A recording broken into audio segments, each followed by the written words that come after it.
Hello friends, எல்லோரும் எப்படி இருக்கீங்க? நான் இன்றைக்கி வீட்டில் வந்து ஒயிட் சாக்லேட் வச்சு சாக்லேட் பார் மாதிரி நம்ம வீட்டிலேயே செய்யலாம்னு ட்ரை பண்ணியிருந்தேங்க. நல்லா வந்திருந்தது. அது ரொம்ப நேரம் நான் பட்டர் போடும்போது நல்லா இருந்துச்சுங்க. நான் கொஞ்சம் அடுப்பில் இருந்ததுனால இறுகுன மாதிரி ஆயிடுச்சு. துணியை தான் தேடுறேன், டக்குன்னு பிடிச்சி துணியை காணோம். அதான் அதுக்கப்புறம் எடுத்து கிண்டுனேன். பாருங்கள், கொஞ்சம் கெட்டியான மாதிரி ஆயிடுச்சு அடுப்புலேயே வச்சுருந்ததில்.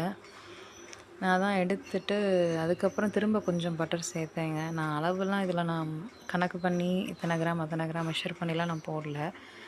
ஆனால் கெட்டியாக இருந்ததுனால திரும்ப கொஞ்சம் நான் பட்டர் போட்டு அந்த ஹீட்லேயே நல்லா அது மெல்ட் ஆகி கொஞ்சம் அந்த சாஃப்ட்னஸாக வந்தது. அதுக்கப்புறம் திரும்ப நான் போய் அந்த மோல்டில் எடுத்து வச்சு மோல்டில் ஃபில் பண்ண ஆரம்பிச்சிட்டேன். எனக்கு இப்போ நான் கிண்ணத்தில் இந்த காமிக்கிறேன் பாருங்கள், இந்த அளவு தான் எனக்கு அந்த மோல்டில் வர அளவுக்கு கரெக்டாக இருந்தது. எக்ஸ்ட்ராவாக வேறு எக்ஸஸா எதுவுமே இல்லை. சாக்லேட்டு கரெக்டாக இருந்துச்சு அதில் ஃபில் பண்ணுற அளவுக்கு. ஃபுல்லாக கரெக்டாக அதில் நான் ஃபில் பண்ணிட்டேன்.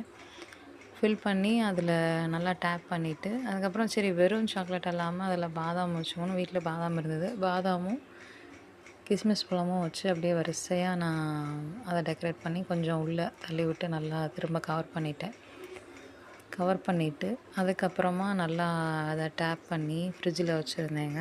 நல்லா இருந்தது. ஃப்ரிட்ஜில் ஒரு 1/4 மணி நேரம் இல்லை 20 நிமிஷம் தாங்க வச்சுருப்பேன். நல்லா அதுக்குள்ளே நல்லா கெட்டியாகிடுச்சு. அந்த உருகிற தன்மையெல்லாம் மாறி சாக்லேட் சாப்பிட்ற டெக்ஸ்சரில் வந்துருந்துச்சு. நல்லா இருந்தது. நீங்களும் வீட்டில் ட்ரை பண்ணி பாருங்கள் அந்த சாக்லேட்டை வச்சு. அது ரொம்ப ஈஸியாக தான் இருக்குது. சாக்லேட்டை அந்த பட்டர் மட்டும் வச்சுட்டு அதையும் பட்டரையும் சேர்த்து மெல்ட் பண்ணிவிட்டு நமக்கு என்ன ஃபில்லிங்ஸ் வேணுமோ ஏதாவது உள்ளே வச்சுக்கலாம். இல்லை வெறும் சாக்லேட்டாக கூட சாப்பிட்டுக்கலாங்க. நல்லா இருந்தது. ரெண்டுமே நல்லா தான் இருக்குது.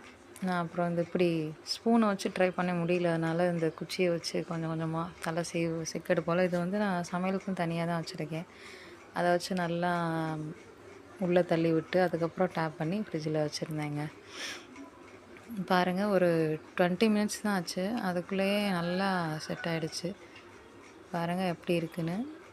நல்லா டேஸ்ட்டாக இருக்குது. என்கிட்ட வேறு மோல்டு இருக்குது. நான் அடுத்த தடவை வேறு மோல்டில் ட்ரை பண்ணுறேன். இந்த டிசைன் ஏற்கனவே இன்னொரு பிளாக் சாக்லேட்டும் இதே மோல்டில் தான் ட்ரை பண்ணியிருந்தேன். இன்னொரு மோல்டு இருக்குது, அதில் நான் அடுத்த தடவை ட்ரை பண்ணி காமிக்கிறேன். அது எங்கே கிடக்குன்னு தெரியலைங்க. மேலே ஏதோ இருக்குது, எடுத்து வச்சுருந்தேன். ஒன்று மட்டும் நான் அவசரத்துக்காக எடுத்து வச்சுருந்தேன். நெக்ஸ்ட் டைம் நான் வேறு இதில் ட்ரை பண்ணுறேன். நல்லா வந்திருந்தது. டேஸ்ட்டு சூப்பராக வந்துருந்துச்சுங்க.